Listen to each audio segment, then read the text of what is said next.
وخاتم النبيين أبي القاسم محمد وعلى بيته الطيبين الطاهرين المعصومين المظلومين المنتجبين الذين أذهب الله عنهم الرجس وطهرهم تطهيرا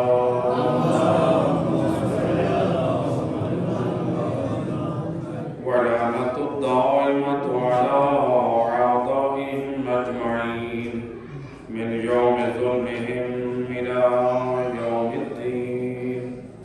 أما بعد، فقد قال رسول الله صلى الله عليه وآله وسلم: ما رضيت حتى رضيت فاطمة.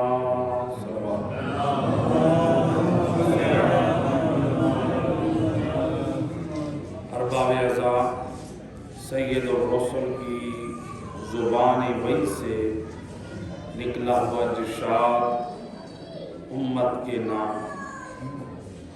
آج امت ہر سنت نبی کو بجا لانے میں یہ ایمان رکھتی ہے ہم نبی کی سنت پر عمل کریں گے تو نبی راضی ہو جائے گا. یقیناً ہر مسلمان اس اعتقاد سے نبی کی سنت پہ، نبی کے دین پہ عمل کرنے کی کوشش کرتا ہے میدان معاشر میں اس حال میں جاؤں کہ نبی مجھ سے راضی ہو. لیکن سید الرسل نے اپنی سنت پر عمل کرنے والوں کو ایک عظیم میسج اور پیغام دیا.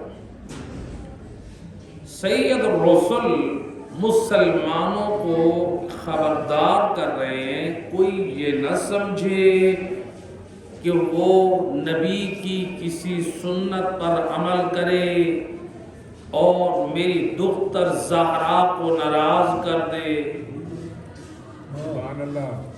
اور میں راضی ہو جاؤں گا. نبی بتا رہے ہیں بے شک میری سنتوں میں سے آپ نے سنتوں کو اپنی زندگی میں شامل کیا، آپ نمازی بن گئے. نبی کی سنتوں میں سے نبی کی سنت کو سجایا، آپ نے چہرے پہ داڑھی رکھ لی، آپ نے کہا نبی راضی ہو گئے. نبی کی سنتوں میں سے آپ نے تھوڑی سی شلوار اونچی رکھ لی، آپ نے کہا نبی راضی ہو گئے.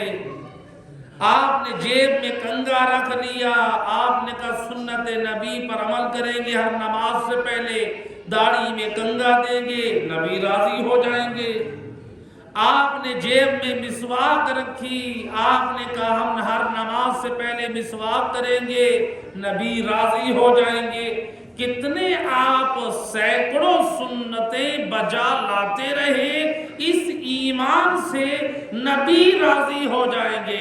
نبی بتا رہے ہیں او میری سنت کی مسواک یاد رکھنے والا، اور میری سنت میں شلوار کو بلند کر کے چلنے والا، اور میری سنت میں نمازیں پڑھنے والا، اور میری سنت میں چہرے پہ داڑھی رکھنے والا، اور میری سنت میں روزے دار بننے والا، تو جتنا بھی عبادت گزار بن جا، اگر میری بیٹی زہرا راضی نہیں ہے میں مصطفیٰ بھی تجھ سے راضی نہیں ہوں. لہذا نبی نے اپنے راضی ہونے میں شرط رکھی ہے زہرا کی خوشنودی میں. عظمت جناب زہرا پہ بلند تر صلوات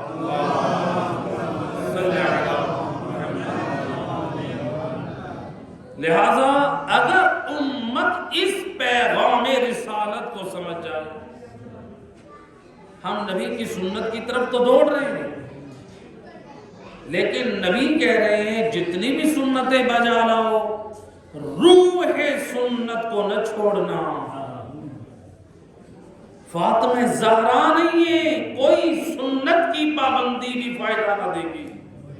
اس لیے رسول نے لسان وحی سے فرمایا فاطمہ بضعۃ منی، اے دنیا والو اور میرے کلمہ پڑھنے والو، یہ فاطمہ زہرا مجھ مصطفیٰ کا حصہ ہے۔ جو ترجمہ ایک کیا جاتا ہے فاطمہ بضعۃ منی، زہرا میرے جگر کا ٹکڑا ہے۔ میں ذمہ دار ہوں، علماء نجف اور قوم سے تصدیق کر سکتے ہیں یہ ترجمہ درستی نہیں ہے۔ رسول نے کہا کہ فاطمہ میرے جگر کا ٹکڑا ہے، اس میں رسول اللہ فاطمہ زہرا کی عظمت بیان کرنا چاہتے ہیں، اپنی محبت بیان نہیں کرنا چاہ رہے۔ یہ ہم اپنی اولاد کو کہہ دیتے ہیں میری اولاد میرے جگر کا ٹکڑا ہے، لیکن نبی کی اولاد نبی کے جگر کا ٹکڑا ہے، کوئی شک نہیں ہے، لیکن نبی جگر کے ٹکڑا ہونے سے بلند عظمت زہرا کو پہنچانا چاہتے ہیں۔ فرمایا فاطمہ بضعۃ منی، فاطمہ میرا ٹکڑا ہے، مجھ رسالت کا حصہ ہے، میرا حصہ ہے۔ گویا جس نے زہرا کو تکلیف دی اس نے مجھ مصطفیٰ کو تکلیف دی، جس نے زہرا کو راضی کیا اس نے مجھے راضی کیا، جس نے فاطمہ کا احترام کیا اس نے مصطفیٰ کا احترام کیا۔ ایک صلوات پڑھے محمد صلی اللہ علیہ وسلم۔ فاطمہ زہرا کتنی عظمت کی مالک ہے۔ سبحان اللہ۔ علماء اہل سنت، علماء شیعہ سب نے جناب سیدہ کی عظمت اور مناقب فاطمہ پہ روایتیں نقل کی۔ روایت ہے زوج رسول بی بی عائشہ سے، وہ کہتی ہیں کبھی کبھار ایسے ہوتا رسول اپنے گھر میں تشریف فرما ہوتے، دروازے پہ ابھی دق الباب نہ ہوا ہوتا، رسول بیٹھے بیٹھے دروازے کی طرف دوڑ کر جانے لگتے۔ اللہ، یا دروازے پہ دق الباب ہوتا، سید الرسل دروازہ کھولتے، کون ہوتا سامنے؟ سیدۃ نساء العالمین فاطمہ الزہرا۔ رسول فاطمہ زہرا کا استقبال کر کے گھر میں لاتے اور بی بی کے ہاتھوں کا بوسہ لیتے، صرف ہاتھوں کا بوسہ نہیں، روایت کہتی ہے ایک مرتبہ نہیں، نبی بار بار بوسہ لیتے، نبی بار بار بوسہ لیتے۔ اللہ اکبر۔ اور دنیا والوں کو فاطمہ زہرا کی عظمت یاد نہ رہی، ایک مرتبہ حجر اسود کو نبی نے چوما تو آج امت بار بار چومتی ہے، اور جن ہاتھوں کو نبی بار بار چومتے تھے امت نے انہی ہاتھوں کی عظمت کو بلا دیا۔ رسول بار بار چومتے، بی بی عائشہ سے روایت کے ناقل ہے، کہتی ہیں رسول بار بار ہاتھوں کو چومتے تھے اور جناب زہرا کی پیشانی کا بوسہ لیتے تھے۔ کیا کرتے تھے؟ روایت کے جملے ہیں نبی فاطمہ زہرا کو وہاں بٹھاتے جہاں بیٹھے ہوتے تھے، پھر کیا کرتے تھے؟ رسول روایت کا ذمہ دار زہرا کو بٹھا کر تعظیم زہرا میں مصطفیٰ کھڑے ہو جاتے۔ اللہ اکبر۔ روایت بی بی عائشہ نقل کر رہی ہے کہ مصطفیٰ زہرا کی تعظیم و محبت میں کھڑے ہو کر زیارت کرتے رہتے۔ بی بی عائشہ کہتی ہے میں نے کہا یا رسول اللہ آپ کو کیسے معلوم ہو جاتا ہے؟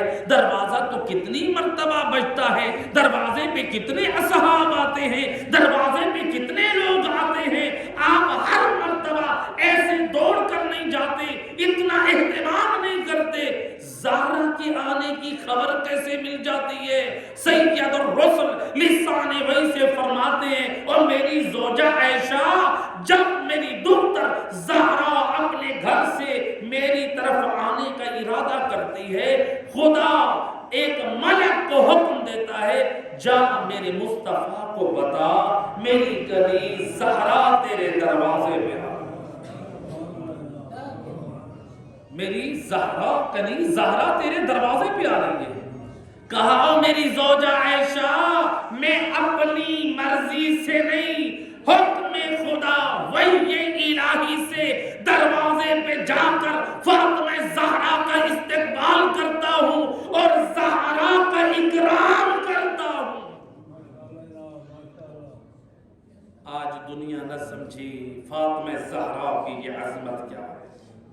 کاش دنیا سمجھ جائے کہ فاطمہ رسول نے بتا دیا, بی بی عائشہ کی زبانی امت کو پیغام دے دیا کہ دیکھو مصطفیٰ زہرا کی کتنی تعظیم ہے. ما رضیت حتی رضیت فاطمہ, خبردار کوئی اس وقت تک مصطفیٰ کو راضی نہیں کر سکتا جب تک رسول زادی فاطمہ زہرا کو راضی نہیں. فاطمہ زہرا لہذا جناب فاطمہ زہرا کی یہ عظمت یہ شان کہ رسول ان کا استقبال کرے, رسول ان کا احترام کرے. مسلمانوں نے ہر اپنی علماء نے محدثین نے روایت نقل کی ہے کہ سید الرسل نماز سے پہلے کیا کرتے تھے, دروازے زہرا پہ کھڑے ہو کر آیے تطہیر کی تلاوت کرتے تھے.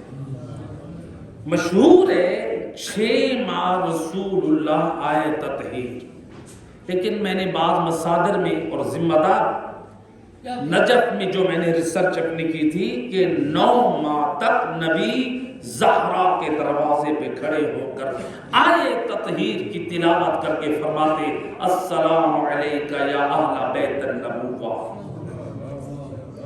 اللہ اکبر, اے اہل بیت نبوت آپ پر سلام. آیے تطہیر بھی پڑھتے اور سلام بھی کرتے. اہل بیت نبوت گویا نبی آیے تطہیر پڑھ کر زہرا کے دروازے پہ سلام بھیج کر بتا رہے جان لو مصطفیٰ کی نگاہ میں اہل بیت اور آیے تطہیر کی وارث فقط فاطمہ زہرا. فاطمہ زہرا ہے اس کا گھرانہ ہے. لہذا اب نبی یہ نماز سے پہلے کیوں رکتے تھے؟ نبی کی نمازوں کو دیکھ کر امت نمازی بن گئی, نبی کے روزوں کو دیکھ کے امت روزے دار بن گئی, نبی کے حج سے امت حاجی بن گئی, نبی کے انفاق سے لوگ انفاق فی سبیل اللہ کرنے والے بن گئے. نبی نے در زہرا پہ رک کے تعظیم کی. کاش دنیا بعد از مصطفیٰ تعظیم زہرا کے لیے بھی رک جاتی.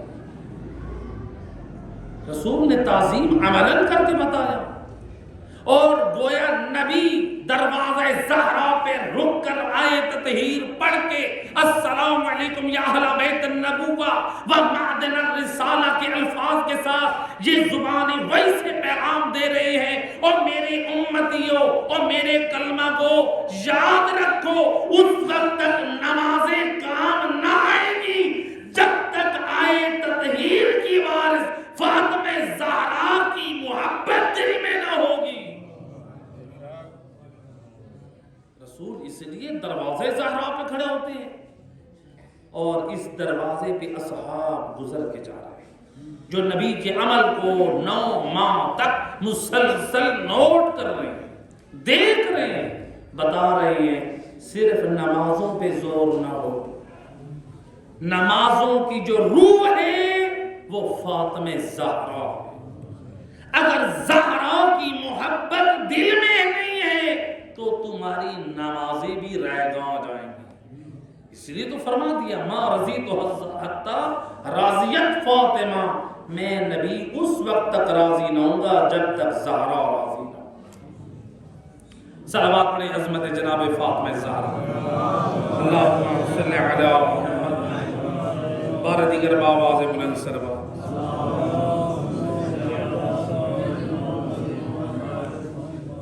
لہذا جناب سیدہ کی عظمت و شان آئیں ذرا دیکھیں. ہمارے بزرگ علماء میں سے ایک بہت عظیم عالم گزرے ہیں، آیت اللہ ابراہیم امینی، صاحب الغدیر، 22 جلدوں پہ 22 اس کی جلدیں ہیں۔ انہوں نے الغدیر کتاب جو ولایت و امامت امیر المومنین علی ابن ابی طالب علیہ السلام پر لکھی۔ آیت اللہ ابراہیم امینی نجف اشرف میں ان کا مقبرہ موجود ہے، لائبریری موجود ہے۔ اس کتاب کو لکھنے کے لیے انہوں نے ہندوستان کا سفر کیا تھا۔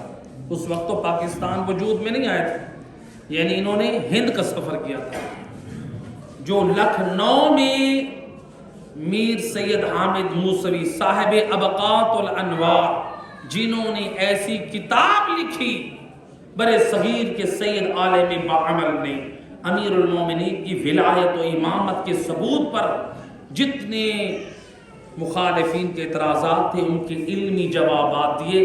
آج تک کوئی مائی کا لال اس کتاب کا رد نہ کر سکا،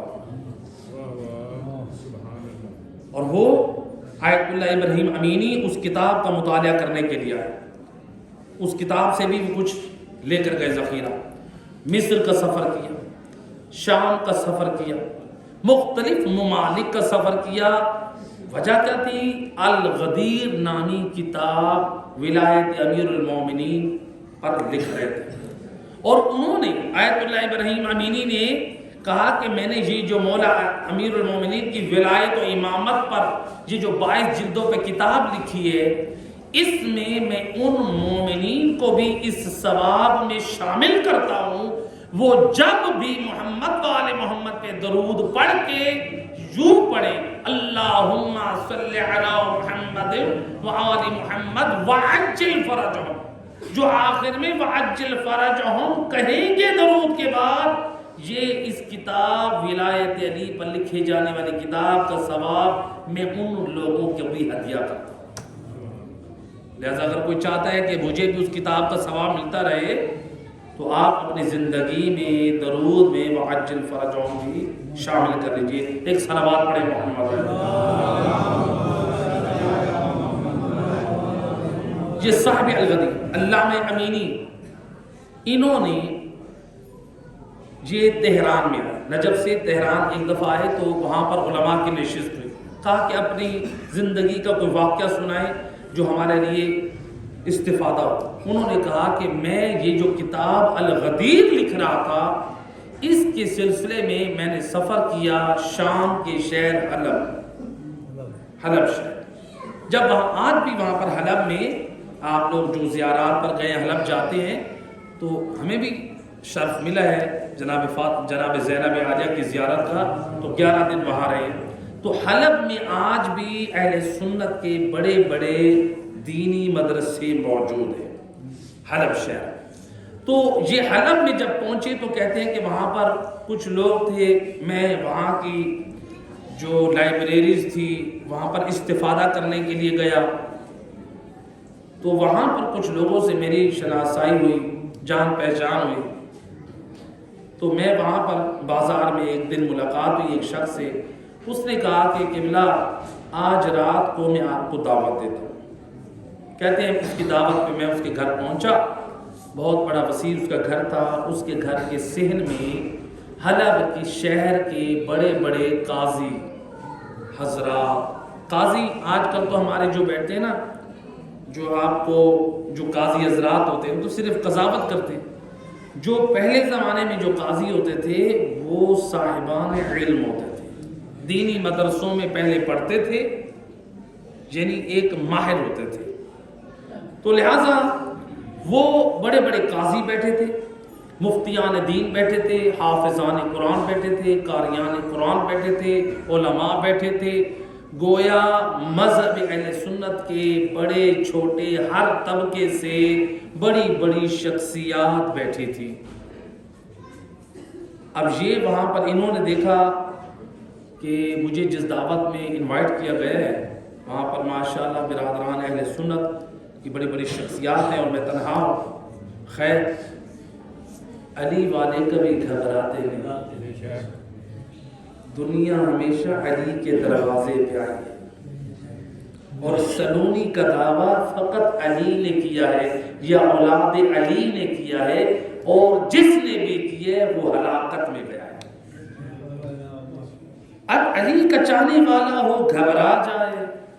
کہتے میں اس محفل میں تھا تو وہاں پر بڑے بڑے علماء جو تھے انہوں نے سے کسی نے کہا کہ آپ یہ شیعہ حضرات اس ضد پہ اڑے ہوئے ہیں کہ نبی کے بعد جو خلافت ہے، کہا کہ اس کے اوپر جب انہوں نے یہ بات چھیڑی، میں نے وہاں پر کہا کہ آپ کی اور ہماری گفتگو کا آغاز آج یوں ہوتا ہے، یہ بتائیں کیا آپ رسول کی اس حدیث پر ایمان رکھتے ہیں؟ اللہ کے رسول نے فرمایا من مات ولم یعرف امام زمانہ مات میتۃ جاہلیہ، جو شخص اپنے زمانے کے امام کی معرفت کے بغیر مر جائے وہ جاہلیت کی موت مرتا ہے۔ جاہلیت کی موت یعنی زمانے کفر کی موت مرتا ہے، یعنی کافر مرتا ہے۔ کیا رسول کی اس بات پر حدیث پر ایمان ہے؟ علماء اہل سنت نے کہا ہم تسلیم کرتے، ہمارے ہاں بھی یہ روایت موجود ہے، واقعا نبی نے یہ سچ فرمایا جو بھی اپنے زمانے کے وقت کے امام کی معرفت کے بغیر مرتا ہے وہ جاہلیت کی موت مرتا ہے۔ اب علامہ امینی نے جب یہ اقرار لے لیا، کہا کہ یہ بتاؤ آپ کے نزدیک رسول کی بیٹی فاطمہ زہرا کا مقام کیا ہے؟ انہوں نے کہا کہ انہا مطہرۃ بالنص القرآن، ہمارا ایمان ہے ہم بی بی فاطمہ زہرا کو آیے تطہیر کا وارث مانتے آیت قرآنی کی روشنی میں،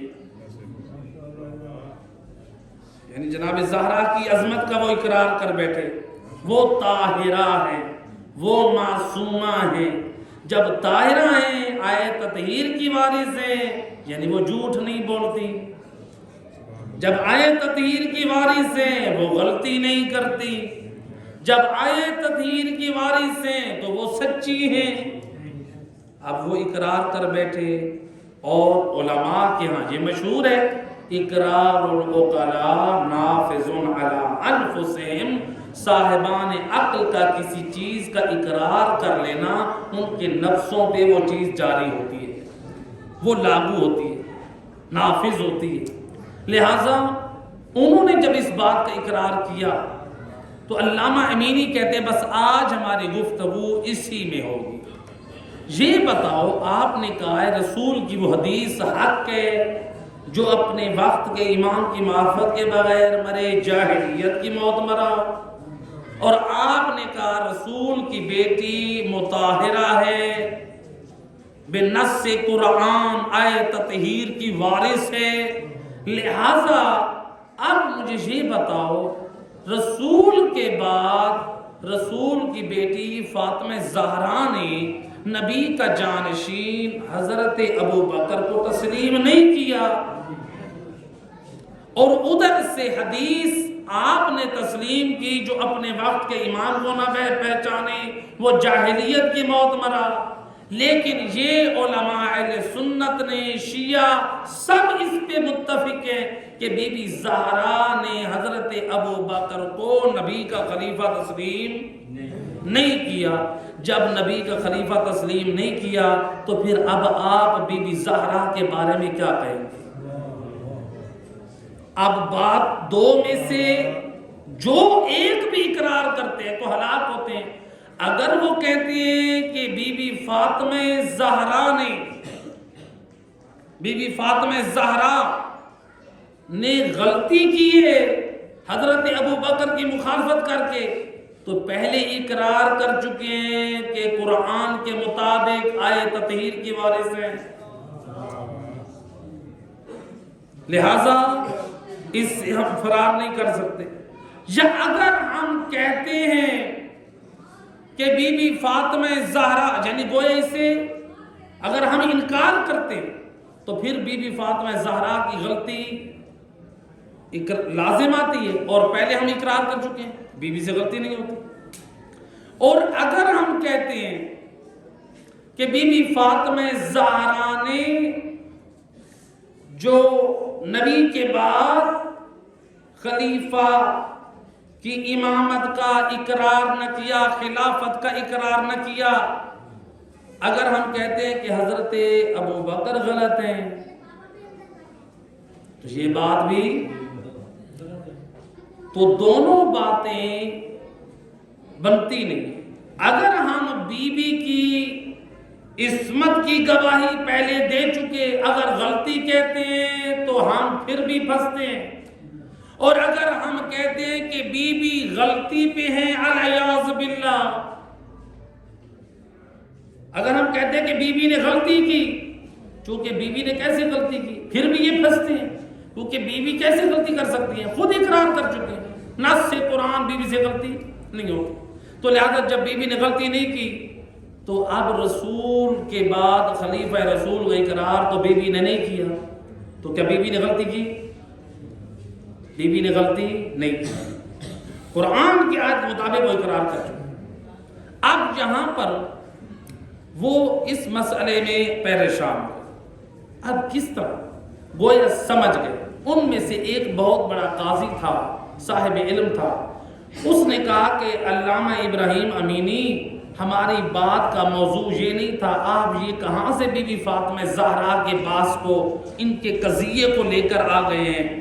اس وقت جو میزبان تھا، دعوت دینے والا تھا، وہ کھڑا ہو گیا، علماء سے بھری ہوئی محفل، علماء اہل سنت کے بڑے بڑے مفتیان، بڑے بڑے قاضی، بڑے بڑے حافظان قرآن، بڑے بڑے دین کے ٹھیکیدار، دنیا دار میں ہر طبقے میں بڑی شخصیات بیٹھی تھی۔ اس میزبان نے کھڑے ہو کر کہا، شیخنا اسکت قد افتضحنا، او شیخ بوڑھے، او قاضی چپ کر کے بیٹھ، تو نے بھری محفل میں ہمیں رسوا کر دیا۔ پوری رات گفتگو ہوتی رہی، بالآخر کیا ہوا؟ اس بات پہ وہ پوری محفل سجدہ شکر میں گر کے نعمت جناب فاطمہ زہرا کی مودت کا اقرار کر بیٹھے۔ لہذا علامہ ابراہیم امینی نے اس حدیث رسول کی روشنی میں امت کو خبردار اور متوجہ کر دیا کہ دیکھو، رسول ذاتی فاطمہ زہرا جناب سیدہ کی مظلومیت، بی بی کا جو حق ہے، بی بی کے مناقب حتیٰ کہ صحیح بخاری اور صحیح مسلم میں بھی موجود ہے، تو لہذا یہ وہ حقائق ہے، لوگوں سے آپ گفتگو کریں۔ الحمدللہ یہ 5 اور 12 کے صدقے میں، 5 اور 12واں مہینہ ہے نا، اسی ماہ کی 5 تاریخ کو اور اسی ماہ میں مسلسل چند دنوں کی کوشش میں جناب زہرا کی مظلومیت ہم نے کسی محفل میں پیش کی۔ 2 افراد نے مذہب آل محمد کو قبول کیا، الحمدللہ، اور دعا ہے رب کائنات بی بی فاطمہ زہرا قبر میں بھی، برزخ میں بھی، محشر میں بھی ہماری شفاعت کرے۔ ہمیں آل محمد کی شفاعت کی امید ہے، ہمارے دامن خالی ہیں، ہمارے اعمال اس قابل نہیں ہیں۔ میں تو کہا کرتا ہوں بار الہ، ہم تو تیری بارگاہ میں صرف سجدے حاضری کے طور پہ لگوا رہے ہیں، ہم یہ روزے تو حاضری کے طور پہ یہ ادا کر رہے ہیں، باقی فرائض تو حاضری کے طور پہ انجام دے رہے ہیں، ورنہ تیری رحمت اور آل محمد کی شفاعت نے کام آنا ہے۔ ایک عظمت جناب فاطمہ زہرا پہ بلند تر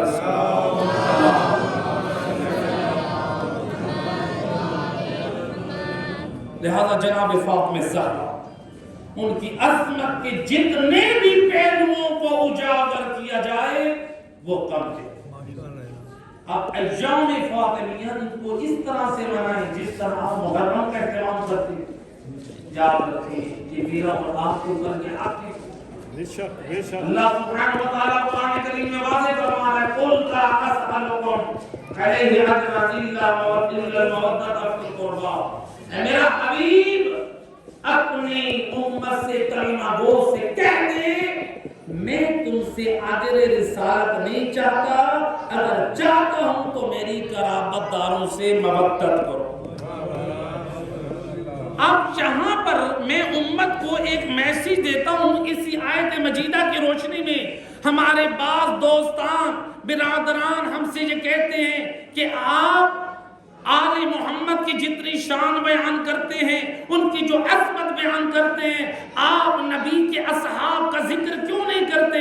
ہم کہتے ہیں نبی کے اصحاب کی بڑی شان ہے، نبی کے اصحاب کا بڑا مقام ہے، بے شک ان کی قربانیاں تاریخ میں بیان ہوئی ہیں، لیکن میں کیا کروں جب اتنے بڑے بڑے اصحاب نے بڑی بڑی قربانیاں دی؟ اللہ نے قرآن میں یہ نہیں کہا اور میرا حبیب امت سے کہہ دے اجر رسالت دینا ہے تو میرے اصحاب سے محبت کرو، نہیں بلکہ کہا اور میرا حبیب تیرے سامنے بیٹھنے والے بڑے بڑے صحابی، ان میں حضرت ابو بکر بھی ہے، حضرت عمر بھی ہے، حضرت عثمان بھی ہے، حضرت سلمان بھی ہے، حضرت ابو ذر بھی ہے، جتنے بڑے ہیں اس وقت تک اجر رسالت ادا نہ ہوگا جب تک رسول کی قرابت داروں سے محبت نہ کرو۔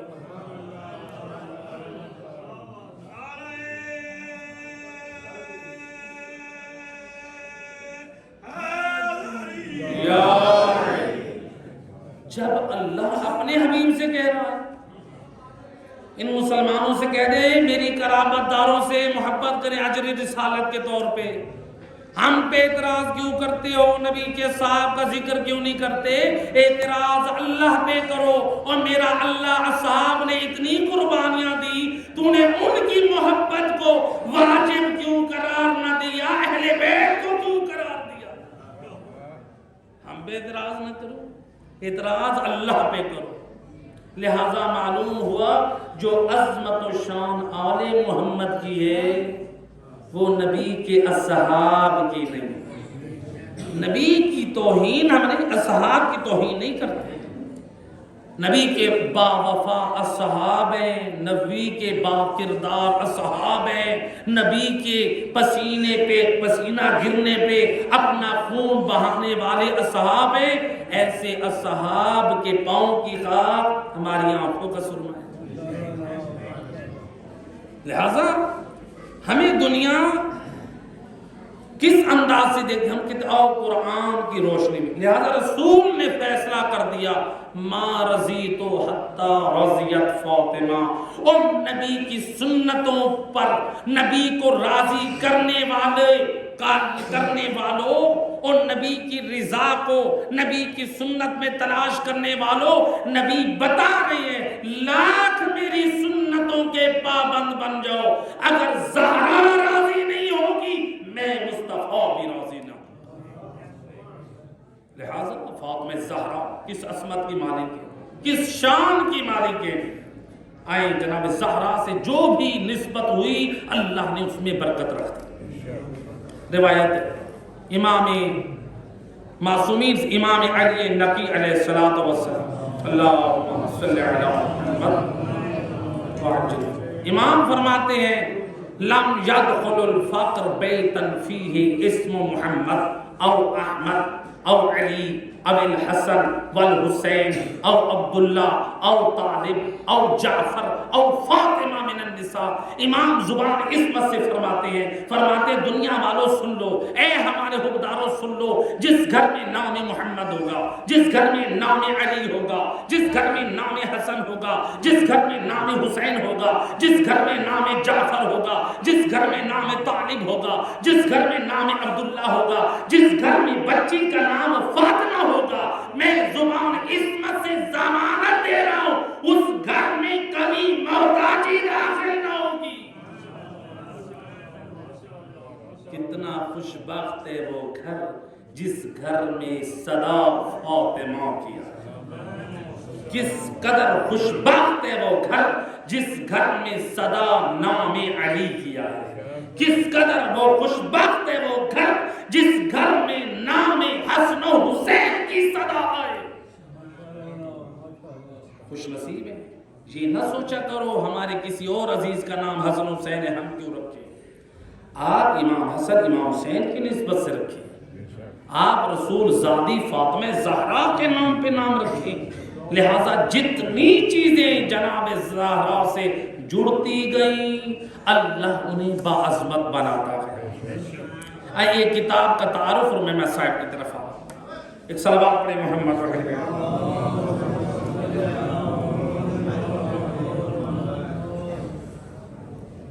بار دیگر بآواز بلند صلوات۔ دیکھیں کتاب ہے مفاتیح الجنان، ماشاءاللہ ہمارے ائمہ خدا کے حرم میں یہ کتاب لازم ہے، ہر زائر جو بھی جاتا ہے اس کتاب کو پڑھتا ہے، ہمارے مجتہدین کے سرہانے یہ کتاب موجود۔ آج کے دور میں ہر مومن نمازی کے گھر میں یہ مفاتیح الجنان موجود، مساجد میں بھی مفاتیح الجنان۔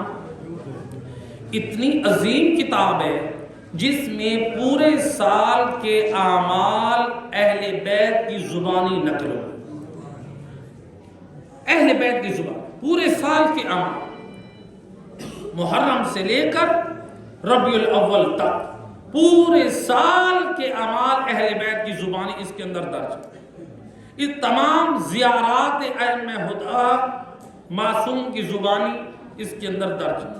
اہل بیت رسول کی زیارتوں کے آداب اس کتاب کے اندر موجود ہیں، دعائیں اہل بیت سے منقول اس کے اندر موجود ہیں، روزانہ جو صورتیں پڑھی جائیں ان کی فضیلتیں، ان کے فضائل اہل بیت کی زبانی موجود ہیں، روزانہ کی تعقیبات نماز آل محمد سے جو ہیں وہ موجود ہیں، پورے سال میں کون سے کس وقت میں نماز پڑھی جائے، کون سا عمل کیا جائے، وہ سب اس میں موجود ہیں۔ فقط یہاں تک نہیں بلکہ اس میں احکام بھی موجود ہیں، میت کو دفنانے وقت کے آداب، حالات احتضار کے آداب، غسل کے آداب، دیگر زندگی کے جو آداب ہیں وہ موجود ہیں۔ اور اس کے علاوہ ایک اور خصوصیت ہے، اس میں روحانی علاج موجود ہے معصومین کی طرف سے، جو ہمیں مختلف بیماریاں ہوتی ہیں اہل بیت اطہار نے مختلف اذکار اور دعاؤں سے اس کا کیا علاج بتایا، وہ بھی موجود۔ اور اس کتاب کے اندر کون سی چیزیں انسان کے لیے نقصان دہ ہیں، کون سی چیزیں فائدہ مند ہیں، اہل بیت نبوت کی زبان۔ اتنی عظیم کتاب ہے، ہر گھر میں ہونی چاہیے۔ اس کتاب کے لکھنے والے شیخ عباس قمی، آج سے 100 سال پہلے بھی نہیں لکھی گئی، یعنی اس کتاب کو بھی لکھے ہوئے 100 سال نہیں۔ یہ کتاب کس قدر عظیم کتاب ہے، اس کتاب سے پہلے سید ابن طاؤس نے اقبال الاعمال لکھی، وہ 3 جلدوں پر ہے۔ اس کتاب کا لکھنے والا سید ابن طاؤس اتنے عظیم فقیہ مجتہد گزرے ہیں کہ وہ کہتے تھے اگر دیوار کے پیچھے زمانے کے امام کسی بندے سے گفتگو کر رہے ہوں، میں بتا سکتا ہوں میرے امام وقت کا لہجہ کون سا ہے۔ اللہ، یہ آج کے دور میں یہ بات ذرا سمجھانا کیسے آسان ہے۔ مثال کے طور پہ حاجی صاحب کا نمبر میرے پاس سیو نہیں ہے، یا ان کا نمبر سیو ہے، انہوں نے کسی اور کے نمبر سے مجھے کال کی مسئلہ شرعی معلوم کرنے کے لیے، تو میں نے اب یہ روز مجھ سے اتنی بات کرتے ہیں، میں پہچان گیا کہ ان کا لہجہ کیا ہے۔ اب ایک دن انہوں نے کسی اور کے نمبر سے بات کی تو میں نے کہا کہ آپ حاجی صاحب ہیں، یعنی ان کی آواز لہجہ پہچاننے کے لیے ان سے میرا ارتباط اس قدر ہونا چاہیے۔ امام زمانہ کی آواز پہچاننے کے لیے اتنا رابطہ ضروری ہے۔ اور سید ابن طاؤس کہتے ہیں اگر دیوار کے پیچھے 4 آدمی بول رہے ہوں بتا سکتا ہوں کون سا لہجہ میرے وقت کے امام کا۔ اللہ یہ علماء، یہ فقہا، ان کا کیا مقام ہے؟ تو وہ ان کی کتاب سے یہ کتاب لکھی گئی مفاتیح الجنان۔ شیخ عباس قمی کے فرزند نے اپنے والد سے کہا کہ قبلہ، جن کتابوں سے آپ نے کتاب لکھی، اقبال الاعمال سے، علامہ مجلسی کی کتاب سے اور بزرگ علماء کی کتاب سے، ان کو اتنی شہرت نہ ملی۔ ان کتابوں کو لکھا گیا، 300 سال گزر گئے، 500 سال گزر گئے، اتنی شہرت ان کتابوں کو نہ ملی۔ آپ کی مفاتیح الجنان کو آپ کی زندگی میں شہرت مل گئی۔ آخر اس کا ریزن کیا ہے؟ بیٹا باپ کے سامنے حیران ہو کر پوچھ رہا ہے، سوال کر رہا ہے۔ تو شیخ عباس قمی مفاتیح الجنان لکھنے والے وہ کیا کہتے ہیں؟ کہتے ہیں بیٹا اس میں میرا کوئی کمال نہیں، میں نے اس کتاب کو لکھنے میں 2 چیزوں کا خیال کیا۔ پہلا، یہ کتاب کا جو عمل لکھتا تھا، پہلے میں عمل کرتا تھا پھر درج کرتا تھا۔ اللہ، یعنی عمل میں اللہ نے اتنی برکت رکھی۔ پہلے عمل کرتا تھا، آج اگر والدین با عمل بن جائیں، با کردار بن جائیں، خدا گواہ ہے میرے اور آپ کو کے اعمال کو دیکھ کے ہماری اولاد خود بخود نمازی بن جائے، ہمیں دیکھ کر ہماری اولاد آل محمد کی حوادار بن جائے، ہمیں دیکھ کر ہماری اولاد آل محمد کا فرش عزا بچھانے والی بن جائے گی۔ جب باپ کو شوق نہ ہو گھر میں فرش عزا بچھانے کا، اولاد خاک بچھائے گی۔ اپنے عمل سے تعلیم دے اپنی اولاد کو، خدا گواہ ہے مجلس عزا ہونا، خدا گواہ۔ ہم نے علماء اور فقہا کو دیکھا، میرے اپنے گھر مجلس عزا ہوتی ہے، میں اس میں آر نہیں، اپنے لیے شرف سمجھتا ہوں، کہتا ہوں دریا بچھوانے میں خود انتظام کروں گا، اس میں عزادار امام حسین نے آ کر بیٹھنا ہے، اہل بیت کے عزادار، لہٰذا اپنے عمل سے اولاد کو تربیت دیں، اپنے عمل سے۔ تو شیخ عباس قمی کیا کہتے ہیں؟ بیٹا پہلے عمل کرتا تھا پھر درج کرتا تھا۔ اللہ نے اس میں برکت رکھی۔ کہا کہ بیٹا جو سب سے بڑا کمال اللہ نے اس مفاتیح الجنان کو بخشا، اس میں میرا کوئی کمال نہیں ہے۔ کتاب لکھنے کے بعد میں نے پوری مفاتیح الجنان کو بی بی فاطمہ زہرا کے حضور میں تحفہ پیش کر دیا۔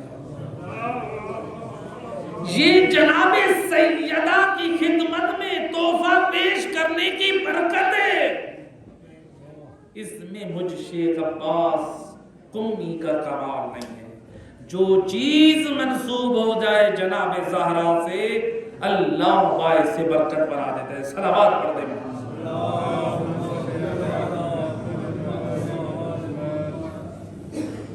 جس بی بی کی اتنی شان ہو، اللہ اکبر۔ روایت میں تو یہ ہے کہ نبی ہاتھ چومتے چومتے نہ تھکتے، اجرکم علی اللہ، اجرکم علی اللہ۔ نبی نے ایک مرتبہ حجر اسود کو چوما، آج دنیا چومتے تھکتی نہیں ہے۔ نبی نے بار بار زہرا کے ہاتھوں کو چوما، نبی نے بار بار حسین کے بدن کو چوما۔ امت نے کربلا میں بھی حسین پہ ضربے مارتے مارتے نہ تھکتی تھی، امت در زہرا پہ بھی آ کے زہرا پہ ظلم کرتے کرتے نہ تھکی تھی۔ جس دروازے پہ نبی کھڑے ہو کر آیے تطہیر کی تلاوت کرتے، مسلمانوں کو چاہیے تھا، اسلام کا حکم ہے جب کسی گھر میں میت ہو نا 3 دن تک اس گھر میں کھانا پیش کیا جائے، اور عرب میں ایک رسم تھی جس گھر میں مصیبت ہو 7 دن اس گھر میں کھانا نہ بننے دیا جائے۔ اجرکم علی اللہ۔ روایت کہتی ہے ابھی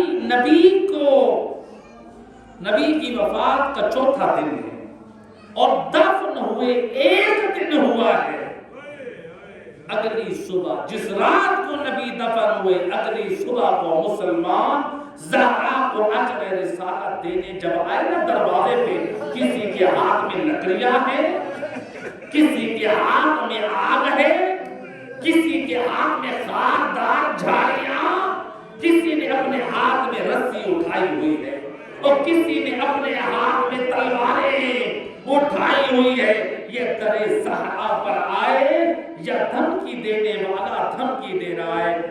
علامہ شبلی نعمانی اپنی کتاب الفاروق کی دوسری جلد میں نقل کرتے ہیں، حضرت عمر بی بی زہرا کے دروازے پہ آئے، دروازہ جلایا نہیں لیکن دھمکی دی تھی، اور میں عرض کروں گا اے شبلی نعمانی، اے اگر دروازہ جلایا بھی نہ ہو، یہ دھمکی دینا ہے اس دروازے پر، اور جس دروازے پہ نبی آئے تدین کی تلاوت کرتے، اجرکم اللہ زادارو، اے روایت کہتی ہے اے آگ کا شعلہ بلند ہوا، اور کچھ مسلمان آگ کے دھوئے کو دیکھ کر دوڑتے ہوئے ہائے ہائے اللہ خیر کرے، ہائے زہرا کے گھر میں کسی نے کھانا نہ پہنچایا، ابھی تو نبی کا کفن بھی میلا نہ ہوا، ہائے زہرا کے گھر سے ہائے آگ کا دھواں کیوں نکل رہا ہے۔ جب مسلمان آئے چاہتے گھر کے اندر سے نہیں، اور دروازہ زہرا پہ ہائے آگ کے شعلے بلند، اجرکم اللہ۔ عزادارو روایت کا جملہ، ایک لعین نے دروازے کو ٹھوکر ماری، روایت کہتی ہے وہ کہتا ہے میں نے، اور جب دروازے کو دھکا دیا اور نبی ذاتی در و دیوار کے درمیان، اور میں نے زور سے دھکا دیا، ہائے نبی ذاتی کے رونے کی آواز اپنے کانوں سے سنی، بی بی روک کے کہہ رہی ہے یا ابدا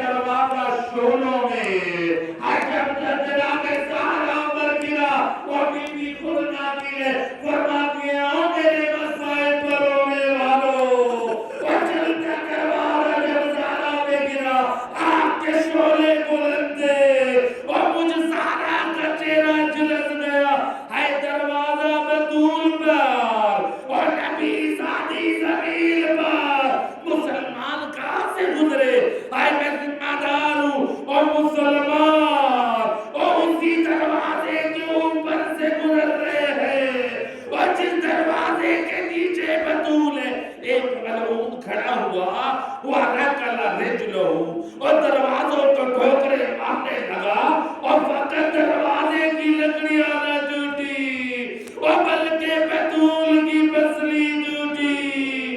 اجرکم اللہ۔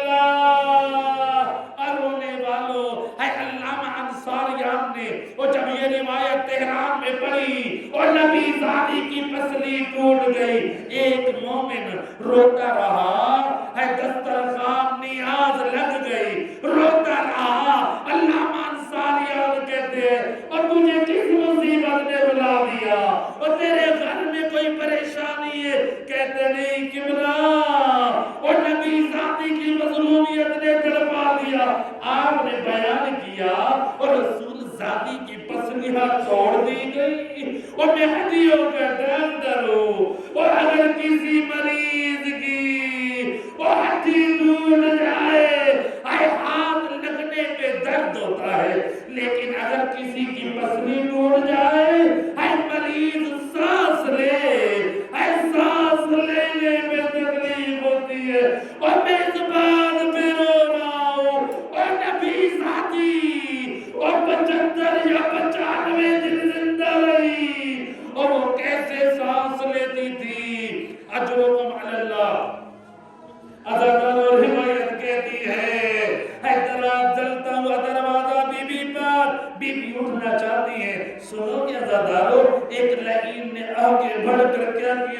اللہ میں کاشی نجفی نظر کرتے ایک لینے والا تمالا کرتے او اہل بیت نبوت آئے تطہیر کی وارث بی بی پہ تماچے اللہ